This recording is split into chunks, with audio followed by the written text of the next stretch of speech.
We never should have gone to Kepler 452b.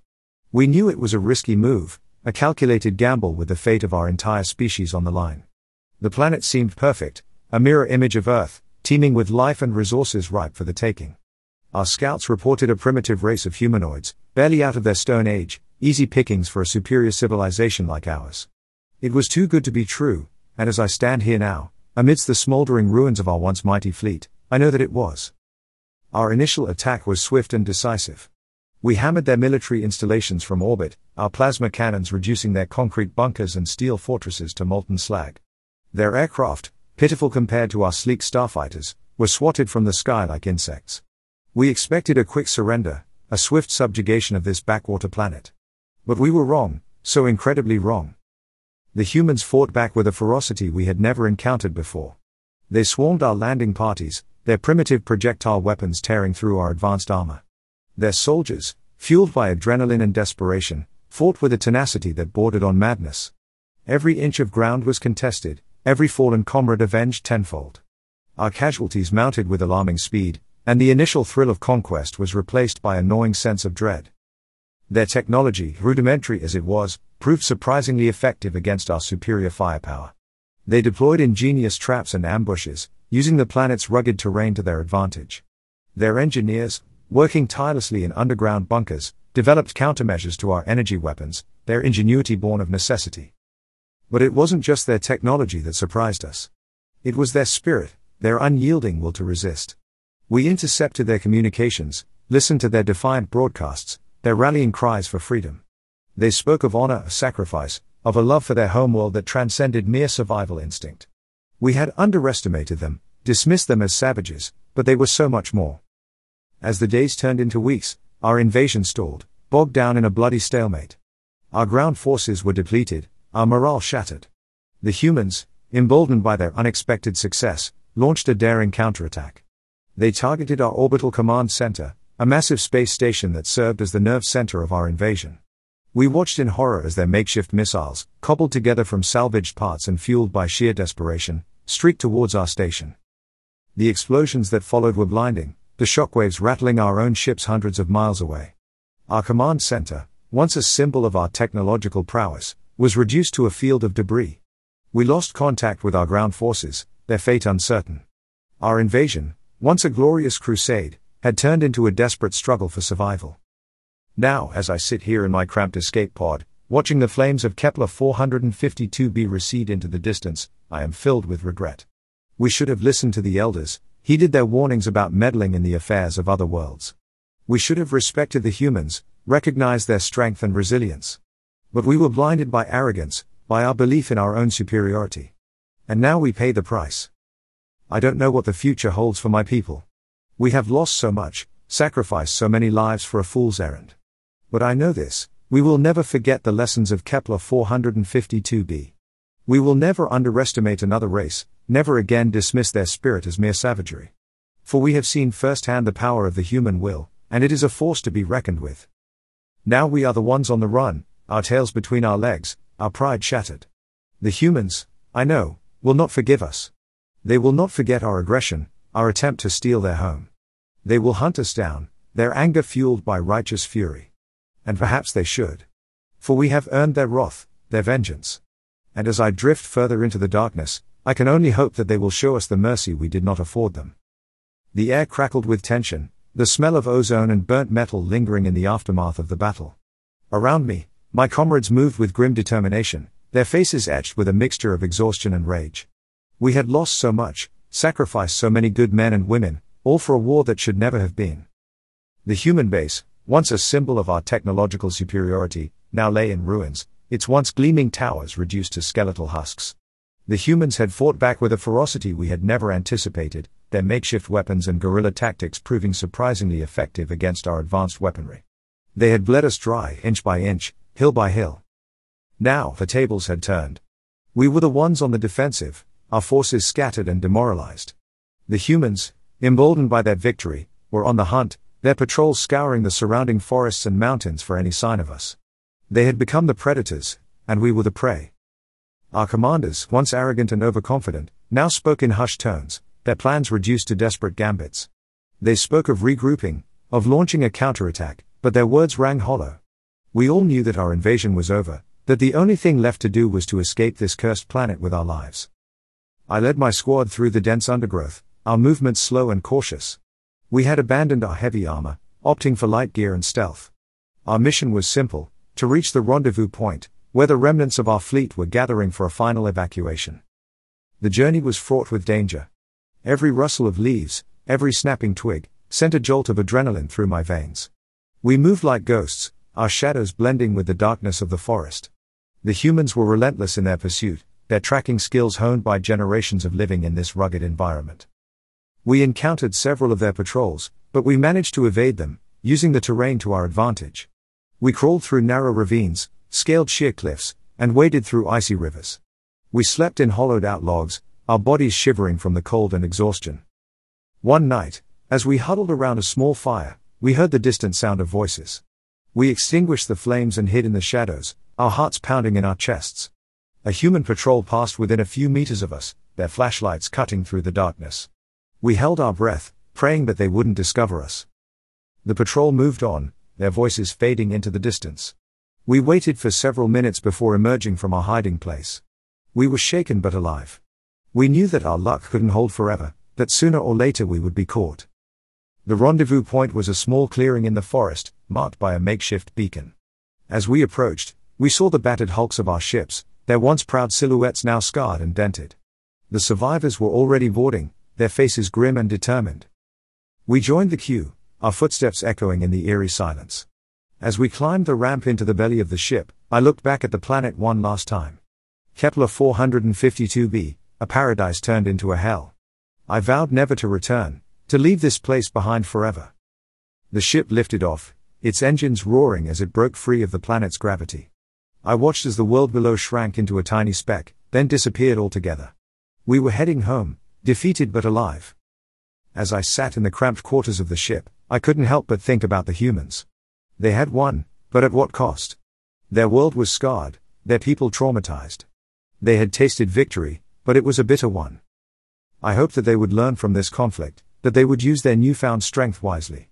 I hoped that they would not repeat our mistakes, that they would not become the aggressors, the invaders. For I knew that the cycle of violence, once started, was difficult to break. It was a spiral that could consume entire civilizations, leaving nothing but ashes in its wake. As we journeyed back to our homeworld, I couldn't shake the feeling that we had not seen the last of the humans. They were a resilient people, a proud people. They would not forget what we had done to them. And one day, perhaps, they would come for us, their vengeance burning like a star. The escape was a harrowing blur, a desperate scramble to reach the safety of hyperspace before the human fighters could intercept us. Our ship, battered and bruised from the battle, groaned and shuddered under the strain of the engines. The alarms blared, warning lights flashed, and the stench of burnt wiring filled the air. We limped through the atmosphere, dodging incoming fire and weaving through debris. The humans were relentless, their fury unleashed like a storm. We lost more comrades in those final moments, their lives extinguished in the cold vacuum of space. But we made it. We punched through the atmosphere, our ship lurching into hyperspace just as the human fighters closed in. We left Kepler 452b behind, a fading blue marble in our wake. We thought we were safe. We thought we had escaped the wrath of the humans. But we were wrong. The journey home was long and arduous. Our ship, damaged and undermanned, struggled to maintain its course. We rationed our supplies, our bodies growing weaker with each passing day. Morale plummeted, the initial relief of escape giving way to despair. We had lost the war. We had failed our mission. We had brought shame upon our people. As we neared our home system, we received a transmission from our high command. It was a brief message, cold and impersonal. We were to proceed to a designated quarantine zone, where we would be debriefed and evaluated. We followed the coordinates, our hearts heavy with dread. We knew what awaited us there. We would be judged, our actions scrutinized, our failures laid bare. We would be punished, our careers ruined, our lives forever tainted by the stigma of defeat. But what we found in the quarantine zone was not what we expected. Instead of a sterile facility filled with stern-faced officials, we found a bustling spaceport teeming with activity. Ships of all shapes and sizes docked and departed, their crews going about their business with an air of normalcy. We were greeted by a delegation of our own people, their faces not filled with scorn, but with relief and even joy. Welcome home, their leader said, his voice warm and welcoming. We've been waiting for you. We were confused, disoriented. We had expected condemnation, not celebration. But the war, the defeat, I stammered. The leader smiled. It was a victory, he said. A glorious victory. He explained that our mission had not been a failure, but a resounding success. The humans, he said, had been a threat to our entire civilization, a cancer that needed to be eradicated. Our invasion, though costly, had weakened them, exposed their vulnerabilities. They are no longer a threat to us, he said. We have won. We were stunned. We had been lied to, manipulated. We had been sent to Kepler 452b as sacrifices, pawns in a grander game. The humans, it turned out, were not the aggressors we had been led to believe. They were a peaceful people, content to live in harmony with their world. They had only fought back because we had invaded their home, threatened their way of life. We had been the villains all along. The realization hit us like a physical blow. We had been used, exploited, our lives thrown away for a cause that was not our own. We had been betrayed by our own leaders, the very people we had sworn to serve. But the humans had taught us a valuable lesson. They had shown us the true meaning of courage, of resilience, of the unbreakable spirit that resides within all living beings. We had been their enemies, but they had shown us mercy. They had not pursued us, not sought to destroy us. They had allowed us to leave their world, to return home with our lives. They had given us a second chance. And we would not squander it. We would learn from our mistakes, from the horrors we had witnessed. We would strive to be better, to live in peace with our neighbors, to respect the sanctity of all life. For we had seen firsthand the consequences of war, the devastation it wrought upon both the victor and the vanquished. We had learned that true victory does not lie in conquest, but in understanding, in compassion, in the shared pursuit of a better future. And as I looked out at the stars, I knew that the humans would always be with us, their memory a constant reminder of the darkness that lurks within our own hearts. But I also knew that they had given us a gift, a chance to redeem ourselves, to forge a new path. And for that, we would be forever grateful. The revelation of our leader's deception ignited a firestorm of anger and resentment within our ranks. We had been betrayed, used as pawns in a political game, our lives sacrificed for a lie.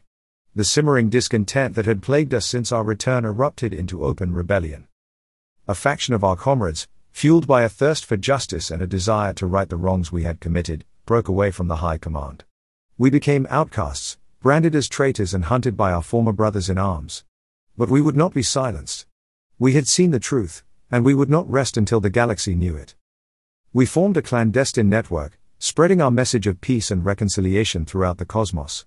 We reached out to other races, sharing our story and warning them of the High Command's warmongering agenda. We sought allies, those who shared our vision of a galaxy united in peace, not divided by conflict. The humans, we learned, had been monitoring our transmissions. They had witnessed our rebellion, our struggle for redemption. And they had made a decision that would change the course of history. A delegation of human emissaries arrived at our hidden base, their ships bearing the symbols of peace and diplomacy. They came not as conquerors, not as avengers, but as equals. They offered us a hand of friendship, a chance to work together to heal the wounds of war. We were hesitant at first, our trust shattered by the betrayal of our own kind. But the humans' sincerity, their genuine desire for reconciliation, won us over. We agreed to their proposal, forming an unprecedented alliance between our two species. Together, we embarked on a mission to expose the High Command's lies, to reveal their true intentions to the galaxy. We gathered evidence of their atrocities, their manipulation, their plans for galactic domination. We shared this information with other races, igniting a wave of outrage and dissent. The High Command, faced with mounting pressure from both within and without, found themselves increasingly isolated. Their grip on power began to crumble, their carefully constructed facade of benevolence shattered. And then, the unthinkable happened. The humans, using their advanced technology and unparalleled knowledge of our weaknesses, launched a daring counterattack. They infiltrated our homeworld, disabling our defenses and crippling our infrastructure. They did not seek to destroy us, but to disarm us, to neutralize the threat we posed to the galaxy. The High Command, their forces depleted and their morale shattered, were forced to surrender. They were tried for their crimes, their atrocities laid bare before the galactic community. They were found guilty and sentenced to exile, their reign of terror finally brought to an end. In the aftermath of the conflict, a new era dawned for the galaxy. The humans, once feared and reviled, were now hailed as heroes, their bravery and compassion a beacon of hope in a dark universe. The alliance between our two species grew stronger, a testament to the power of forgiveness and understanding. We had been enemies, but we had become friends. We had fought a war, but we had found peace. And as we stood together, gazing out at the vast expanse of the stars, we knew that the future was bright, filled with infinite possibilities. For we had learned that even in the darkest of times, there is always hope. And that even the most bitter of enemies can become the most unlikely of allies. Peace, however, was not a destination but a journey, a winding path paved with challenges and unexpected turns. The newfound alliance between humans and our rebel faction was fragile, a delicate seedling in a harsh galactic landscape. While many embraced the change, there were pockets of resistance, remnants of the old guard who clung to their xenophobic beliefs and yearned for the days of unchallenged dominance. These dissidents formed splinter groups, their resentment festering in the shadows. They plotted acts of sabotage and terrorism, seeking to disrupt the peace and reignite the flames of war. They spread propaganda, twisted our message of reconciliation into a tale of weakness and surrender. We found ourselves caught in a new conflict, a war for the hearts and minds of our people. We battled not with weapons, but with words and ideas, with compassion and empathy.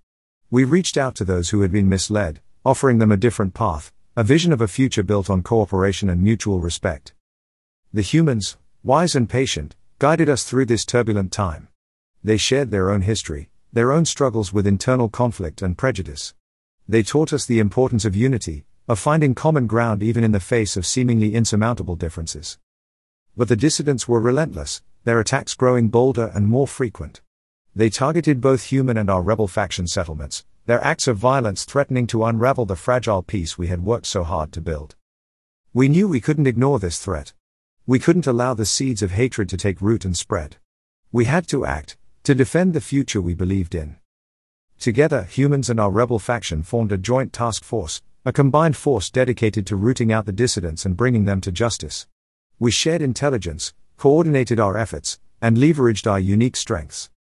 The humans, with their advanced technology and tactical prowess, provided us with the tools we needed to track down the dissidents' hidden bases and disrupt their operations.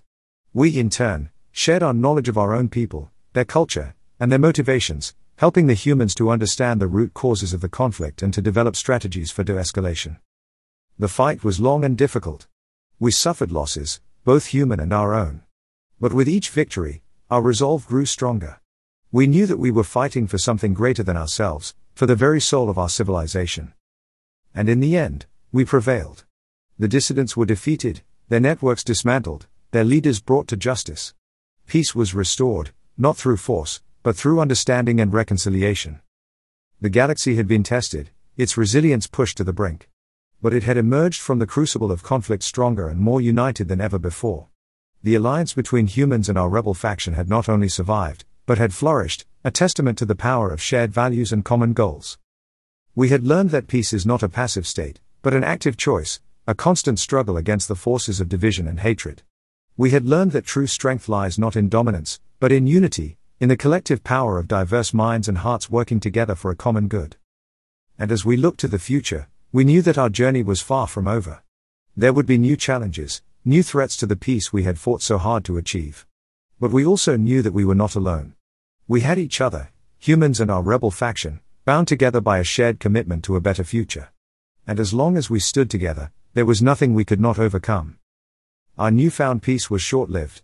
A chilling transmission from the outer reaches of the galaxy jolted us from our complacency.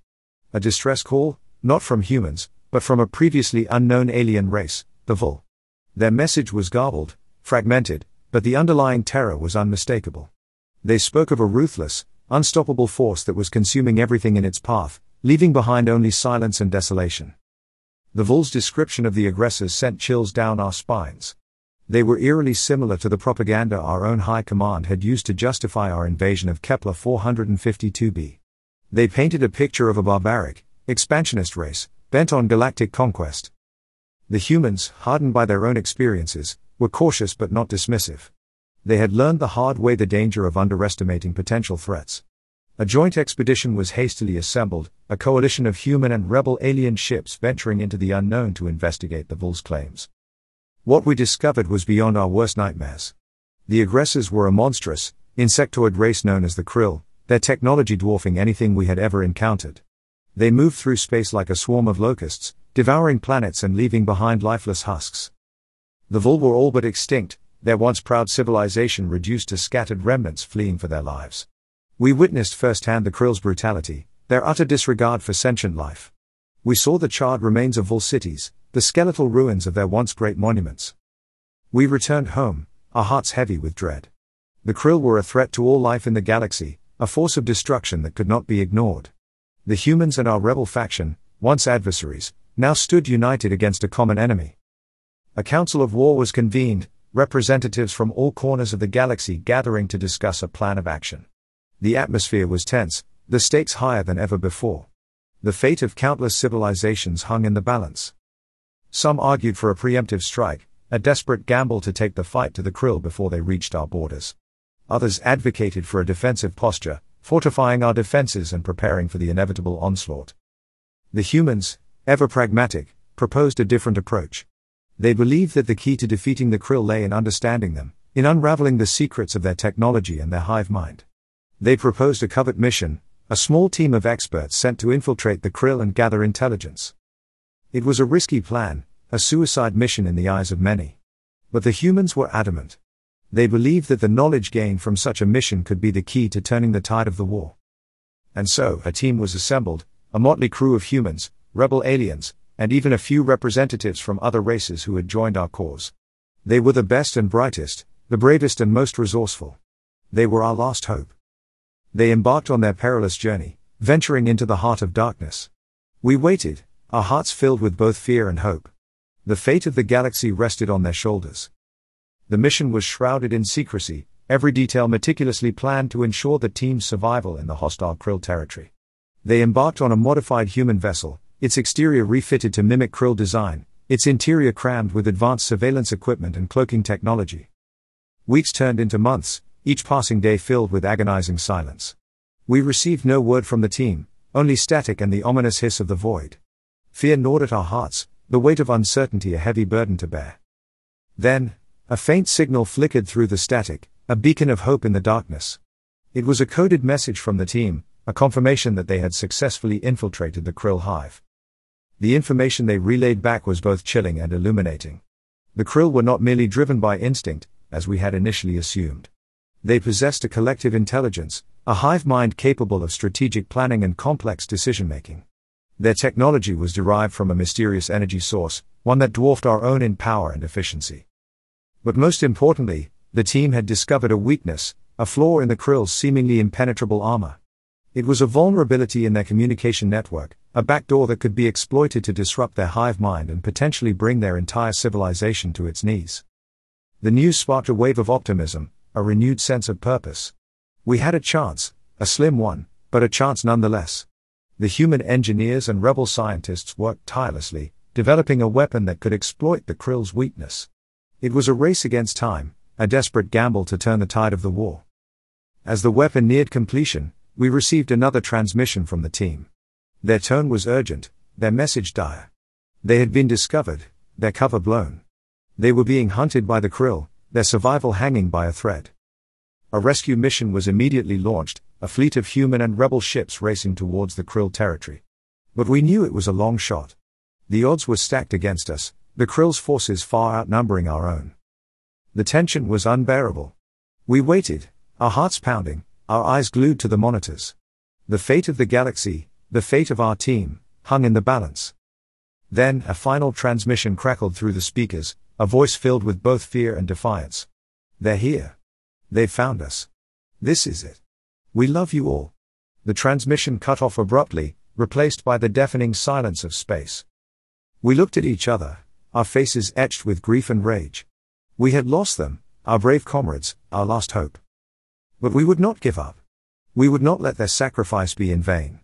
We would fight on, fueled by their memory, their courage, their unwavering belief in a better future. We would avenge them,